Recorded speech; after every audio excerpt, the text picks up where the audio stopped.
Honneur à vous les gars, j'espère que vous allez bien et bienvenue sur Fumigène. Review du chapitre 765 de Kingdom. Pas review, live réaction, mais je suis habitué à dire review.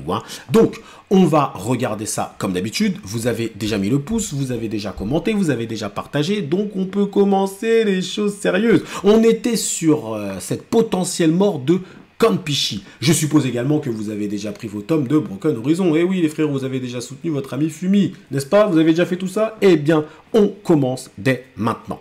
Bataille invisible. Ah, bataille invisible. Intéressant comme titre. On verra en fonction du chapitre s'il y aura review ou pas. On verra. Kanpishi-sama est décédé. Qu'as-tu dit? Comment? Quoi? Je me suis entretenu avec Kanpishi il y a quelques instants. Quel genre de conneries racontes-tu? Je vous demande pardon, cependant je ne dis que la vérité. Kanpishi-sama est vraiment... Rishi est vraiment sur les nerfs. Rishi est sur les nerfs. Ça fait 2 chapitres. Rishi, il ne parle pas. Il fait que crier, le mec. Donc, on sent toute l'affection qu'il a ou qu'il avait pour Kanpishi. Et oui, c'est à noter. Selon le rapport, Kanpishi-sama a été retrouvé mort dans une cellule de votre palais après la rencontre qu'il a eue avec vous, Rishi-sama. Une cellule? Qu'est-ce que cela signifie, Rishi? Vous avez emprisonné Kanpishi dans une cellule sans ma permission? Jamais! La seule chose que j'ai faite a été de discuter avec Kanpishi avant ma venue ici. J'ai ordonné à mes serviteurs de le garder dans cette pièce à cause des soupçons que nous avons à son égard vis-à-vis de son implication dans le service de renseignement de Han. Je n'aurais jamais mis Kanpishi en prison. Ok. La mort de Kanpishi est-elle confirmée? Sans doute, malheureusement, votre majesté. Il s'est suicidé en buvant du poison pendant qu'il était emprisonné. Donc c'est un suicide. Kanpishi s'est suicidé. Étrange, étrange. Alors après, dans le 764, il avait fait des adieux un peu à Rishi. Donc le fait que là, on nous sorte qu'il se soit suicidé, étonnant, étonnant, mais... possible, plausible. Est-ce qu'il aurait fortement été incité par Yuka? À noter, parce que là, on parle beaucoup de Kanpishi, de tout le monde, mais sauf de Yuka. Alors que Yuka, on sait que c'est un agent quintuple, quadruple, quintuple. La mort de Kanpishi est confirmée, sans doute, il s'est suicidé, ok? Alors, je m'excuse de vous avoir fait perdre un temps précieux, mais je vous demande de reporter cette conversation plus tard. Permettez-moi de retourner à mon palais. Bien sûr, je vous autorise à partir immédiatement. Je vais ordonner à ce que l'unité d'investigation impériale soit rapidement envoyée à votre palais. Compris? Bien. Bien entendu, votre majesté. Je ferai tout mon possible pour coopérer avec eux. Ok. Je m'occupe de les contacter. Dépêchez-vous de retourner à votre palais. Ah, Kanpishi. Donc là, c'est... Il comprend que Kanpishi est potentiellement mort, son plan tombe un peu à l'eau, et Kanpishi, c'est quelqu'un de la famille royale. Là, c'est compliqué pour Kin, c'est très compliqué pour Kin, tout en sachant que Kanpishi faisait partie apparemment, visiblement, des renseignements de Han. T'as invité un espion chez toi, enfin... Là, ça devient complexe, ça devient complexe. Je me demande bien comment ils vont gérer ça. Poussez-vous, poussez-vous. Gardez Kanpishi enfermé dans la salle ouest. D'accord, là, il se souvient... Il se souvient de ce qu'il a fait juste avant. Donc, gardez Kanpishi enfermé dans la salle ouest du palais jusqu'à ce que je revienne. Assurez-vous de le nourrir et de lui fournir ce dont il a besoin à toute heure. Préparez une diligence afin que je me rende au palais royal. Donc voilà, c'est ce qui a été fait. Il se souvient de ce qui s'est passé avant. Envoyez un messager en hâte prévenir le roi qu'il transmette un message en mon nom. Je vais apporter la calèche. Attendez, Rishi-sama, nous n'avons pas le temps pour ça. Dépêchez-vous d'envoyer un messager au palais, d'accord? Yuka. Ah, d'accord, ok. Donc Yuka était juste là. Il s'en est, du moins, il le pressent. Espèce d'ordure, Yuka. Ah ouais. Donc, ah oui, donc Kanpishi est mort. D'accord, donc Kanpishi est vraiment mort. Là, il y a vraiment Kanpishi au sol. Ok, on le voit, la petite tache de sang. Ah ouais, donc là, il se souvient de Kanpishi. Je m'appelle Kanpishi, je suis heureux de faire ta connaissance. Kanpishi-sama, une nouvelle fois obtenu la note maximale. Quel exploit fantastique. Alors, Rishi... Tu t'en vas à Kin alors? Oh, Rishi. Donc ouais, là c'est toutes les émotions. C'est son cœur qui parle. Continue et inscris ton nom dans l'histoire. Rishi, mon cher ami. Ouais, donc là, c'était en fait son ami, peut-être même son seul ami. On peut comprendre la réaction de Rishi. Là, tu vois, il a les larmes aux yeux. Kampishi, Rishi. Ouah. Il a failli être en train de tomber et tout. Yuka! Ah ouais, là, ça rigole plus. Où est Yuka? Où est Yuka? Donc Yuka est convoqué. Ah, le Yuka, il a l'air calme. Hein. Je pensais que Yuka s'était enfui. Intéressant. Tu l'as tué, n'est-ce pas, Yuka? Je ne te laisserai pas t'en tirer après ce que tu viens de faire. Prépare-toi à recevoir la peine maximale. Quelque chose comme une exécution par écartèlement te fournira la souffrance que tu mérites avant de mourir. Qu'en dis-tu, Yuka? Je suis navré, mais votre serviteur Yuka n'a peur d'aucune forme de torture ou d'exécution, quelle qu'elle soit. Oh Rishi-sama. Jusqu'à ce jour, j'ai vu beaucoup de mes frères espions être capturés dans des royaumes hostiles, où ils ont subi les pires tortures jusqu'à la mort. Qu'est-ce qui me fait peur maintenant, précisément? Ouais, il a peur de rien, c'est ce qu'il est en train de dire. Yuka, tu as fait en sorte que tes disciples emmènent Kampishi en prison et lui donnent du poison. Pourquoi l'as-tu tué? Tout ce que j'ai fait, c'est lui donner le poison et lui conseiller de se suicider. Je ne l'ai pas tué. Ne te moque pas de moi, je ne plaisante pas.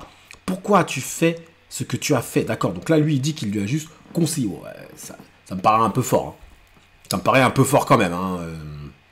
Bon, à part si Kampishi avait des tendances suicidaires, le Yuka, il ment. Donc le Yuka, c'est compliqué de déceler le vrai du faux avec Yuka. Bref, c'est un espion en même temps. J'ai fait ce que j'ai fait parce que j'avais peur qu'un mensonge soit inventé sur moi. Toutes nos activités d'espionnage sont très sensibles. Il est déjà trop tard. Kampishi m'a déjà informé sur ton identité. Non, il n'est pas trop tard. Vous êtes le seul qui a entendu ce qu'il a dit, n'est-ce pas? Ouh, là, il va le menacer, là. Qu'est-ce que tu veux dire? Pour être honnête, vous devriez garder pour vous ce que vous avez entendu de la bouche de Kampishi Rishi-sama. Concernant sa mort, je vous demande d'attribuer celle-ci à un suicide par peur des conséquences suite à la révélation de son implication avec le service de renseignement de son pays. Qu'est-ce que tu es? Qu'est-ce que tu racontes, bâtard? Bien sûr, je suis sérieux. Ne sois pas bête. Quel droit te donnes-tu pour proférer des absurdités comme celle-ci? Je ne dis pas ça seulement pour mon propre bien. Au contraire, cela est aussi dans l'intérêt du royaume de Qin. Qu'est-ce que tu dis? Alors là, je suis curieux de voir ce que Yuka va... Peut-être il va sortir un bail du style, oui, on a énormément d'informations, nanani, qu'on pourrait divulguer, donc faites attention. Ça peut être un chantage dans ce style. Perdez-moi maintenant et la conquête de Qin dans les plaines centrales sera retardée de 10 ans. Si elle se concrétise en premier lieu. Ah ouais, qu'est-ce que tu racontes maintenant?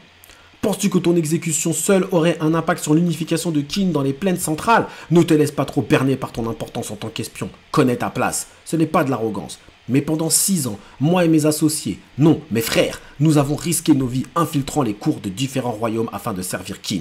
Et celui qui tirait les ficelles de ce réseau de renseignements n'était autre que votre serviteur Yuka. Ah ouais, c'est vraiment le boss des renseignements. Nous veillons à vous fournir des informations précieuses que nous collectons depuis nos positions, Rishi-sama. Vous savez bien l'importance immense que cela représente pour le royaume de Qin. Et la question ne se limite pas aux informations que nous vous fournissons. Nous travaillons aussi de l'intérieur pour empêcher les autres nations de s'allier contre nous ou de former une nouvelle coalition. En plus de cela, nous travaillons à semer la division et la zizanie dans la cour de chacun d'eux, afin qu'ils ne fassent pas front commun. Gaspiller tous ces efforts serait une perte pour Qin. Wow, là, il a frappé fort. S'ils font réellement ça, il a frappé fort. En tant que ministre du royaume de Qin, Rishi-sama, il est évident que vous devez placer l'intérêt de l'État avant toute chose, dans toute décision que vous pouvez prendre. L'intérêt de l'État, comment oses-tu en parler en premier lieu? Tu n'es maintenant qu'un chien pour Zhao. Tu savais à propos du piège tendu par Riboku, et malgré cela, tu as laissé Kanki se jeter à sa perte. Nous ne sommes pas des espions de guerre. Comment pouvons-nous savoir ce qui mène à la survie ou à la mort de généraux sur le champ de bataille? Qu'as-tu dit? Il est vrai que je savais que Riboku complotait quelque chose dans les territoires du nord de Zhao, mais je l'ai volontairement ignoré. Ah ouais, d'accord. J'étais finalement parvenu à gagner la confiance de la faction Riboku et à infiltrer en tant qu'agent triple, voire agent quadruple. Comment? Compte tenu également de mon affiliation à la faction de Kakukai. Si dans ces circonstances je m'étais renseigné sur les détails des manigances de Riboku, il m'aurait très certainement soupçonné. Tous ces efforts auraient été vains. Vous vous attendiez à ce que je prenne un risque aussi imprudent? La défaite de Riboku entrave considérablement la puissance militaire de Qin. Ah ouais. Rishi-sama, la guerre que mène l'unité de renseignement contre des États est souterraine et elle doit le rester. Ah, une bataille invisible. Il n'y a aucune reconnaissance dans le succès aussi grand qu'il soit, et aucune connaissance du destin, aussi tragique soit-il. Le sens disparaît simplement dans l'obscurité de l'inconnu, et nous dédions tous nos vies à ces batailles invisibles, pour l'amour de Kin. Ouais, en fait, personne ne les connaît, personne ne les reconnaît. Quand ils meurent, tout le monde s'en fout. Oui, unir les royaumes des plaines centrales sous une seule et même bannière, celle du royaume de Nishin.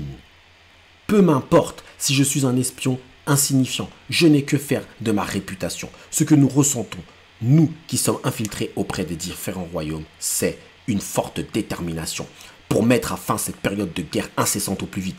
Ah ouais, donc là, il est en train de dire qu'au final, il travaille dans le même sens que Sei. Alors ça, c'est intéressant, parce que c'est tout ce qui s'articule un peu dans l'ombre. Vous voyez ce que je veux dire? C'est comme le dit le titre, c'est bataille invisible. Donc tout ce qui s'articule un peu dans l'ombre de Sei, en vrai, c'est comme ça qu'il unifie la Chine, en fait. Alors lui, il dit, je vais envers les pays, mais derrière, il y a plein de choses qui se font pour empêcher les pays de faire une coalition et tout. C'est très intéressant, franchement. C'est notre pur souhait. C'est pour cela que nous nous consacrons dans des batailles sans butin. Malheureusement, nous sommes parfois contraints d'éliminer les menaces nous guettant. Et cette fois-ci, la menace, c'était ce cher Campishi. Si tu viens exiger une sentence à mon égard... Ah, il le tutoie. Si tu viens exiger une sentence à mon égard pour le meurtre de Campishi, alors soit je l'accepte volontiers, mais pas maintenant. La conquête des royaumes des plaines centrales nécessite une force apparente militaire, mais aussi une force intérieure plus subtile au travers du renseignement. Je te demanderai donc d'oublier tout ce que tu as vu et entendu à mon sujet pour cette fois. Permettez-moi de revenir auprès de Riboku et d'effectuer quelque chose d'inattendu. Je vous promets de faire tout mon possible pour ébranler les fondations de Zao de l'intérieur. Je vous implore, Rishi-sama. Yuka est un... Ah oui, il se souvient qu'il lui dit... Campishi qui disait Yuka est un homme très dangereux. Ce monstre s'infiltre partout. Il se propage déjà dans vos rangs. Permettez-moi de continuer à travailler pour Kin. Permettez-moi d'apporter mon soutien à nos ambitions communes. Lourd. Lourd sur la fin quand même. Alors là, la question se pose. La question, c'est elle est évidente. Que va faire Rishi? Est-ce que Rishi va suivre son cœur ou sa raison? Parce que c'est un peu ça. Le cœur de Rishi lui donne envie de venger Campishi. La raison lui dicterait de suivre Yuka. Mais est-ce que Yuka ne ment pas? Là, c'est intéressant. Il y a plein de questions. Je vais faire une review, je pense, parce que ça mérite de poser plein d'interrogations et d'essayer d'y répondre, que vous essayez d'y répondre aussi en zone commentaire. Mais là, c'est quand même pas mal. C'est quand même pas mal parce que il y a 2 chapitres, on te disait que c'était Campishi le méchant. Ensuite, on te dit non, finalement, c'est Yuka. Et maintenant, tu te dis que c'est peut-être Campishi. En fait, Ara, il joue avec notre cerveau. Ok? Alors, donc, Campishi est vraiment mort. Campishi est vraiment mort. Ok. Ça, c'est un choix scénaristique. C'est dommage. C'est vraiment dommage. Mais il est mort. Ok. Maintenant, ce qui est intéressant, c'est est-ce que sa mort va servir ou pas, ou va desservir Kin. Est-ce que ça va servir Kin dans le sens où il a été éliminé, très bien, et maintenant, que fait-on? On va dire que c'était un espion, machin et tout, et au final, ça va un prétexte pour attaquer Han, ou est-ce que vont-ils faire? Parce que là, il y a une question de notoriété, il y a une question d'honneur aussi dans cette histoire, parce que tu peux pas non plus dire qu'il a été tué par quelqu'un qui est de base avec toi. C'est très compliqué. Parce qu'en vrai de vrai, c'est Kin qui a assassiné Campishi en fait. Parce que Yuka fait partie, on va dire, de Kin. Apparemment, d'après ce qu'il dit. Hein. Parce que y en a qui disent qu'il est fidèle à Riboku. C'est compliqué, c'est vraiment compliqué. Bon, dites-moi vous déjà ce que vous en avez pensé en zone de commentaire. Je pense faire une petite review, une courte review, afin de vous livrer un peu mon ressenti. Mais moi, la question que ça me donne, que ça me laisse à penser, c'est Rishi va-t-il suivre son cœur ou sa raison, selon vous? Je vous laisse répondre dans zone de commentaire, les frérots. En tout cas, merci à vous d'avoir suivi ce live réaction jusqu'au bout. Prenez soin de vous et que l'honneur soit avec Yuka. Et ouais, Yuka, parce qu'il a fait un beau discours, le gars. Allez.